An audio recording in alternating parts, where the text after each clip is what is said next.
स्वतःहून कोणाला आमंत्रण दिलेलं नाही. आमच्याकडे काही, माझ्याकडे एकाचाही फोन आलेला नाही, ते आधीच सांगतो. माझ्याकडे एकाचाही फोन आलेला नाही. कोणाला आले असतील मला माहीत नाही. आम्ही काय आमंत्रण दिलेलं नाही. शरद पवारांच्या हृदयाला जखम होईल इथपर्यंत वाईट वागले ते. तेव्हा त्यांनी ना वयाचा विचार केला ना त्यांच्या प्रकृतीचा विचार केला, आणि त्यामुळे महाराष्ट्रात आलेल्या सहानुभूतीच्या लाटेत हे सगळे वाहून गेले. आणि याच्यानंतरही वाद जाणार. त्या महाराष्ट्र गद्दारांना कधीच साथ देत नाही, कधीच साथ देत नाही. आणि शरद पवार जेव्हा विडा उचलतात तेव्हा तो विडा व्यवस्थित उचलतात.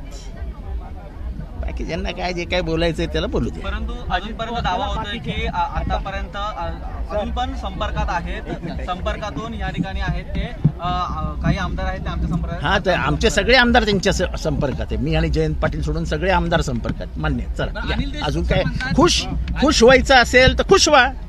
मलाही संपर्क करा, मी येतो तुमच्याकडे. अनिल देशमुख म्हणतात तुमच्याही संपर्कात त्यांचा आमदार म्हणून.